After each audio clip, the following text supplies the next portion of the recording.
This is a Bekisisa podcast. So the thing about exercise is that there should be a degree of commitment. It won't just happen.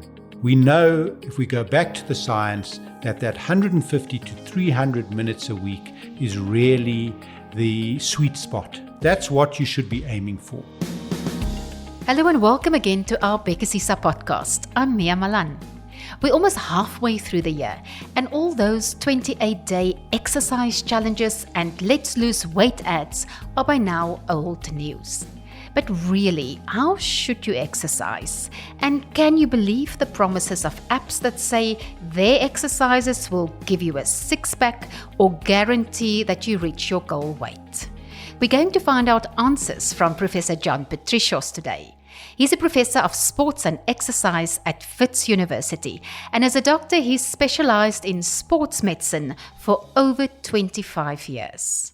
I recently heard John speak at an event, and he struck me as one of those rare doctors who can explain things in a way that all of us can understand what he means. So thanks very much for your time today, John. I know you're a sports professor, but I'm asking questions today on behalf of the not-so-sporty people. You know, all of us who know we need to exercise and we really want to, but we're not always sure how to and when. So let's start with someone like me. If you're in your 40s or your 50s and you want to exercise to stay healthy, how many times a week should you do this, and how long should you exercise for at one time? So the thing about exercise is that it needs to be done regularly. And for it to be done regularly, you need motivation. So you need to find something that you enjoy. So there's various types of exercise. The main thing in terms of a healthy outcome is to raise your heart rate for a reasonably prolonged period, ideally about 40 to 45 minutes during a session. And that might be social tennis, for instance. It might be a game, or it might be something very individual like walking or swimming or going to gym. So that would be probably 5 days a week, preferably. So let's say I'm a professional, I only get home at 7 at night, and I started to gym at home during COVID. Can you tell me what should I do? I don't have time to go and play tennis or to go to the gym. I do stuff at home, and maybe I have a elliptical machine at home. How long should I be on that machine, and what other exercises should I do? So the thing about exercise is that there should be a degree of commitment. It won't just happen. That commitment means you set aside 30 to 45 minutes at some time in the day to perform that exercise. So if you come home late, honestly, the best time is first thing in the morning to wake up that 30 or 40 minutes earlier and perform that exercise on your elliptical or your bicycle, or do one of those home exercise programs using one of the online facilities which have flourished since COVID. The second part to that answer is to make the rest of your day less sedentary. So to embark on getting out of your desk a few times a day, walking up and down stairs, walking from your car some distance to your office, etc. Not to spend the rest of your day at your desk. But I still don't know what should I do in that 40 to 45 minutes. If I've got a bicycle or if I've got an elliptical machine at home, how long should I be on that machine, and what should I do with the rest of the time in that 40 minutes? So science tells us that there's a cumulative benefit to exercise. So those benefits are optimized between 150 and 300 minutes a week. So 150 minutes a week is really 5 sessions of 30 minutes a week. And that has to be at reasonably high intensity, which means that your heart rate needs to go up to about 80% of its maximum. If you're going to go at a lower intensity, it needs to be closer to the 300 minutes a week. So that's closer to an hour 5 times a week of reasonably low intensity exercise.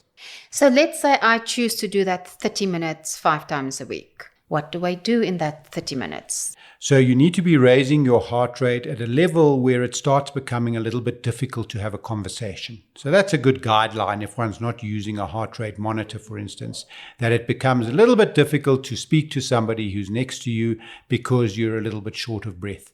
Your heart rate is raised for that period and you actually derive the cardiovascular benefits. What we also know is that it's increasingly being found to be important to do some sort of strength training. That doesn't mean one has to join a gym and pick up heavy weights. It could be body weight exercises. So it could be press-ups and sit-ups and that sort of thing that you can do on your lounge carpet, for instance. So if you do that, that needs to be incorporated at least twice a week. So about 30 minutes that involves some sort of strengthening exercises. Why? Because it makes your body more functional. It stresses the bones in both the lower limbs and the upper body, and that preserves bone strength. And actually, by stimulating the muscles, you actually burn more energy by making them metabolically more active. Okay, so 30 minutes after 5 times 30 minutes, 2 times I need to do the strength exercises. What do I do the rest of the time? Do I just go on the bike?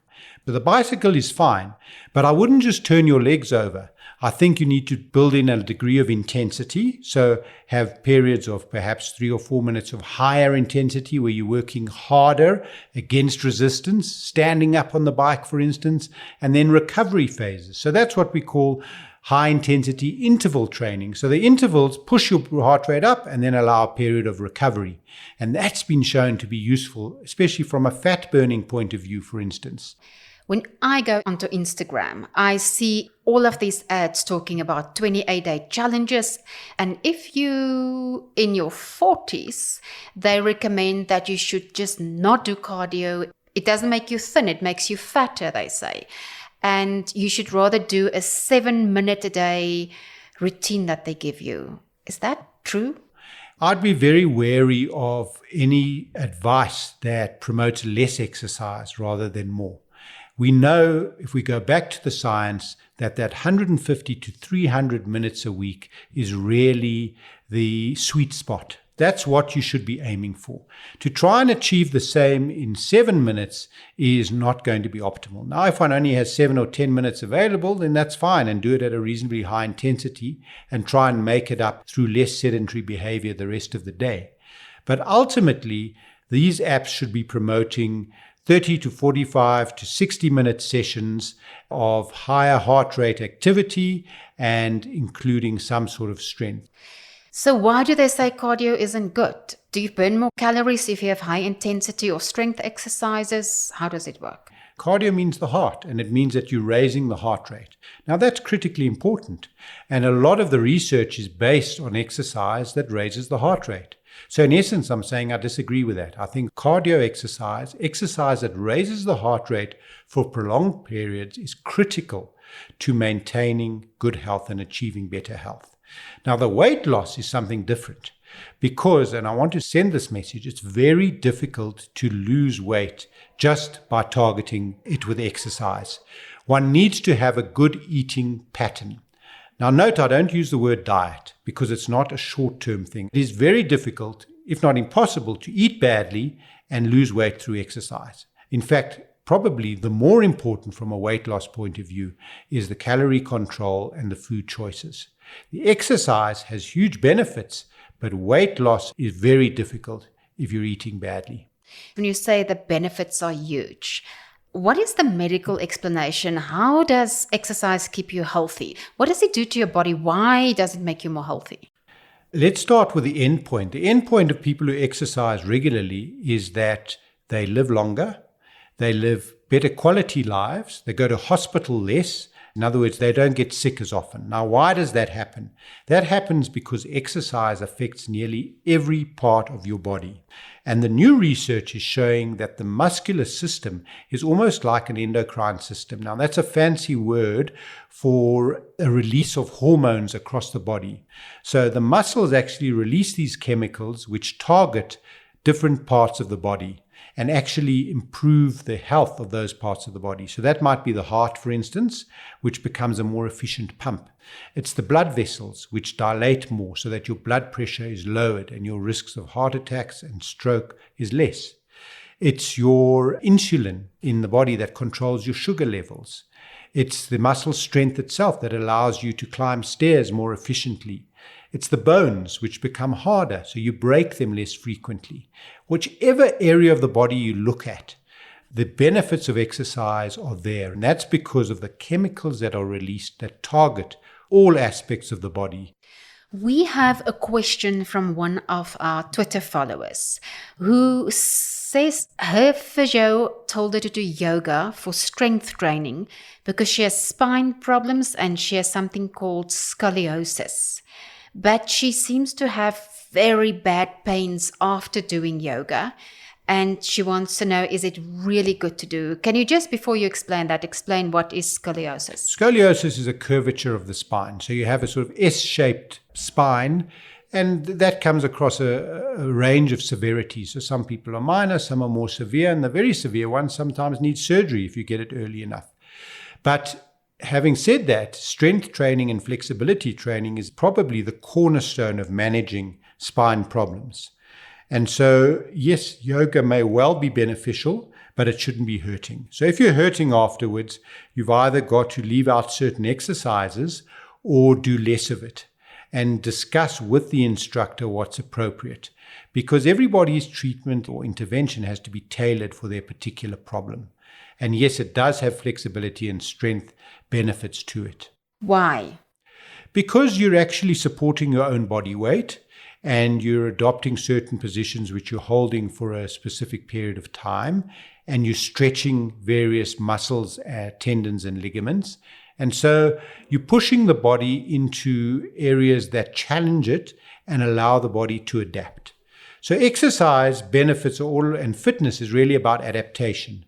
Exercise is a stress. It's a healthy stress. You're stressing the body physically, and then you allow time to recover, to adapt to that stress, so that next time you do the session, next time you expose your body to that stress, it's better able to cope with it. Which is an important point, is that recovery is equally as important as the exercise itself. And one actually becomes fitter while you're resting, not while you're doing the stressful activity. And so you need to allow the body that time to recover. How do you become fitter while you're resting? Because that's when the body actually makes the adaptations. That's when your heart grows bigger. That's when your muscles become stronger.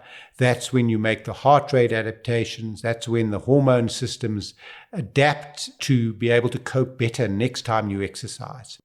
What is the heart rate adaptation? That's related very much to how efficient the heart works as a pump. In simple terms, the heart is just a pump. It pumps blood around the body, and that blood transports oxygen and certain minerals around the body which are beneficial. So to get the oxygen around the body efficiently, the heart needs to pump as much blood every time it contracts as possible.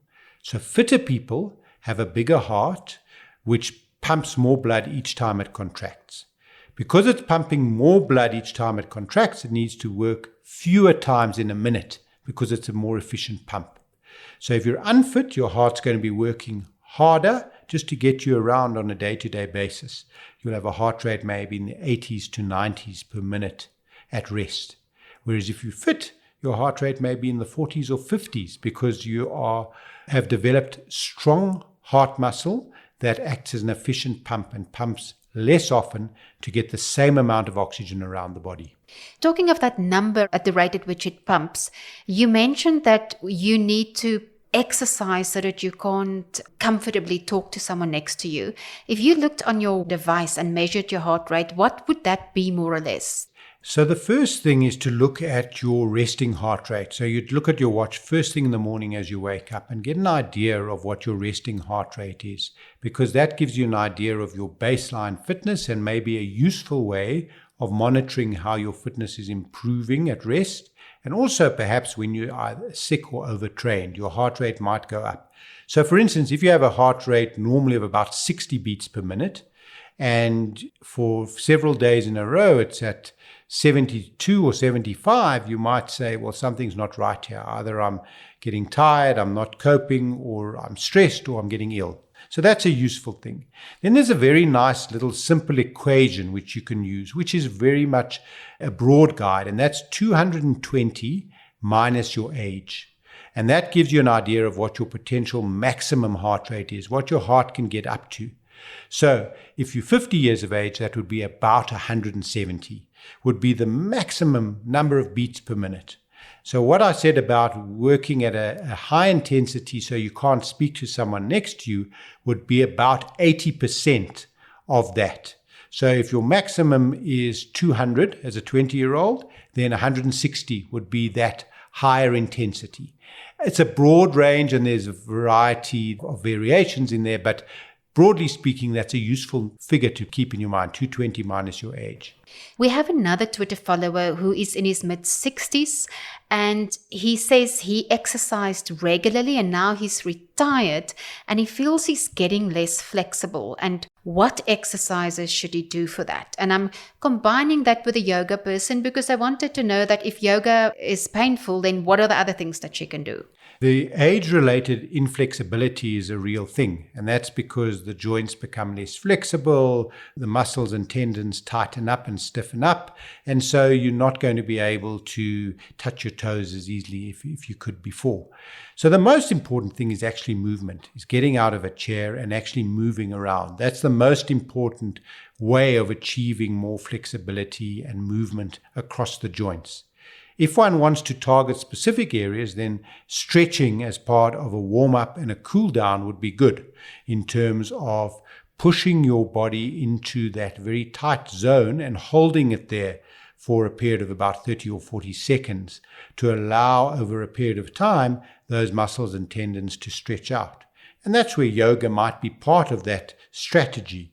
But if it's not a formal yoga class, then one could incorporate those stretching exercises into your routine, particularly after you've finished your exercise, your body's warm, and you're able to get into those positions a little bit easier.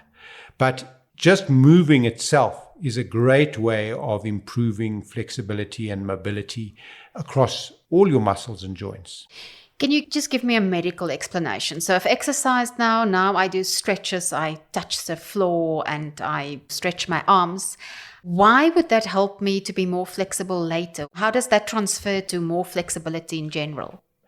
So what that will do is it'll help elongate or stretch out the soft tissues. Soft tissues will mean the muscles and the tendons. Tendons are what attach muscle to bone.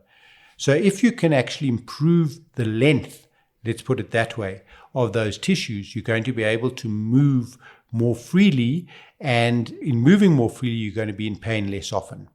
When you actually tighten up and you can't move joints through their full range, then you're going to feel stiffer and you're going to feel pain more often. If we look at fitness in its entirety, there's different aspects to it. There's that cardio, heart rate related aspect we spoke about. There's the strength component. There's power, where you pick up objects or you're able to lift things quickly. And then there's flexibility is an important part of that as well. So from a health point of view, the heart rate aspect and the strength aspects are probably the most important. But flexibility from a comfort point of view, in terms of being less stiff and having less pain, is also very, very important. So building that into your routine is very, very useful. Something that came up a lot when we asked people to tell us about what answers do they want on exercise from you was that if you wanted to lose weight, is there a difference between exercising in the morning and exercising in the evening? Is there one that's better? From a physiological point of view, in other words, the point of view that makes the body work optimally, exercise in the morning is probably better because it raises your heart rate and metabolism, and that remains raised for some hours afterwards. In other words, your body keeps working a bit harder, and in working harder, it burns more energy and potentially fat. If you exercise late in the evening, have a meal and then go to bed, your heart rate and your metabolism drops off, and it may not be as beneficial as exercising in the morning. Now, on that question, are there certain exercises that makes you lose fat easier, particularly belly fat, for instance? So let's be clear, by targeting the belly with sit-ups, for instance, is not going to make you lose weight there. It's the overall use of as many muscles at once that's going to help you do that. So that's where things like running, walking, and building in a strength component, which incorporates muscles in both the lower limbs and the upper limbs, will help. So for instance, something like a gym circuit training where you're raising the heart rate and you're using weights type exercises would be ideal because you're using multiple muscle groups at a high intensity frequently. Thanks for that, John. And we have one last question from social media. Someone wants to know, If you wanted to lose weight, is there a cutoff time after which you shouldn't eat in the day? Having a big meal late at night after sort of 7, 8 o'clock is probably not advisable, because you're going to go to sleep and your metabolism is going to drop off, and you're not going to be able to metabolize that food as efficiently as your meals earlier in the day when you're more active and your body is able to burn those calories. Thanks very much for joining us and for all your answers. It's been my pleasure. That was Professor John Patricios, and he's a professor of sports and exercise, and is also a doctor who has specialized in sports medicine for over 25 years. If you have more exercise questions, please do email us at health@bekesisa.org. That's it from me, Mia Malan. Until next time.